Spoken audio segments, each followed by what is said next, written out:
2021 சட்டமன்ற தேர்தலை விட இந்த தேர்தல் கடினமா இருக்காது அப்படின்னு முதல்வர் பேசியிருக்கிறாரு.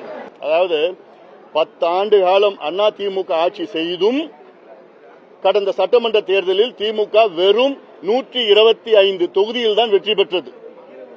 மீதி இருக்கிற 8 தொகுதிகள் அவங்க கூட்டணி கட்சியை சார்ந்தவர்கள், இவர்கள் சின்னத்திலே போட்டிட்டார்கள். அவ்வளவுதான். 10 ஆண்டுகள் அதிமுக ஆட்சி நடந்தும் இப்பொழுது திமுக ஆட்சி மோசமான ஆட்சி. தமிழ்நாட்டில் 16 தேர்தல்கள் பார்த்திருக்கிறது. அதில் 12 முதலமைச்சர்கள் தமிழ்நாட்டை ஆண்டிருக்கின்றார்கள். அதில் மிக மோசமான ஒரு முதலமைச்சர் இப்பொழுது இருக்கின்ற மு.க. ஸ்டாலின் அவர்கள். எதுவுமே நடக்கல, எதுவும் தெரியல, அவருக்கு என்ன நடக்குதுன்னே தெரியல. ஏதோ 2-3 அதிகாரிகளும் 4 வியாபாரிகளும் தமிழ்நாட்டை ஆட்சி நடத்தி கொண்டிருக்கின்றார்கள். 4 வியாபாரிகள் யாரு தெரியுமா? அமைச்சர்கள் என்ற போர்வையில். அவங்க அமைச்சர்கள் கிடையாது, பிசினஸ் மேன். அவங்க காசுக்கு என்ன வேணா பண்ணுவாங்க. இதுதான் நிர்வாகமா? சமூக நீதி பத்தி பேச முடியுமா ஸ்டாலின் அவர்களால? சாதிவாரி கணக்கெடுப்பு என்னாச்சு? தமிழ்நாட்டு மக்கள் 8 கோடி மக்கள் என்ன நிலையில் இருக்கிறாங்க தெரிஞ்சாதானே அதுக்கு இந்த பிரச்சனைக்கு தீர்வு கொண்டு வர முடியும். நான் கணக்கே எடுக்க மாட்டேன். ஏன் ஓட்டுக்கு காசு கொடுக்குறீங்களா? அதுக்கு மட்டும் ஏன் கணக்கு எடுக்கிறீங்க? எந்த வீட்டுல, எந்த ஜாதியில, எந்த மதத்துல, எந்த கட்சியில இருக்கிற அது மட்டும் கணக்கு வச்சிருக்கீங்களா? மக்களுடைய பிரச்சனை அது ஏன் கணக்கு எடுக்க முடியல உங்களால?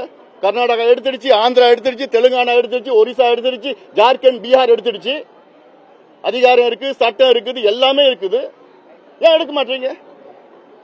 மக்கள் மன்னிக்க மாட்டாங்க, உறுதியா மன்னிக்க மாட்டாங்க. குறிப்பா விவசாயிகளும், பெண்களும், பெற்றோர்களும் இந்த திமுக ஆட்சியை மன்னிக்க மாட்டாங்க. உறுதியாக எங்கள் கூட்டணி மிகப்பெரிய வெற்றி பெறும்.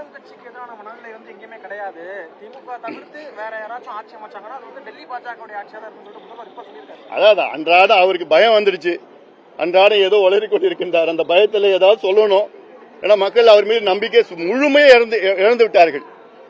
ஏதாவது இந்த 45 நாள்ல 26 அறிவிப்புகள், உங்களுடைய ஸ்டாலின், அவங்களுடைய ஸ்டாலின், நலமான ஸ்டாலின், நலம் இல்லாத ஸ்டாலின், இதெல்லாம் ஒரு அறிவிப்பா?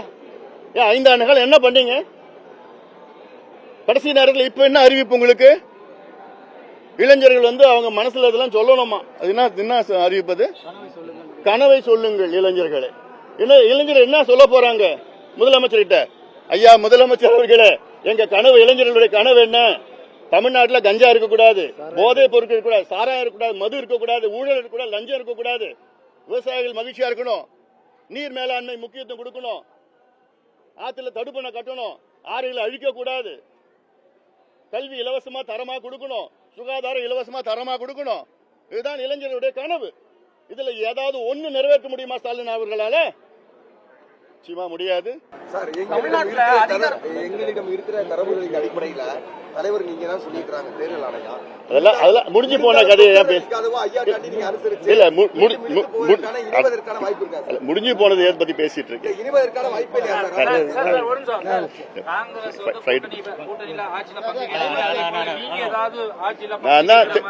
நான் சொல்லி அதிமுக ஆட்சின்னு சொல்லிட்டேன்.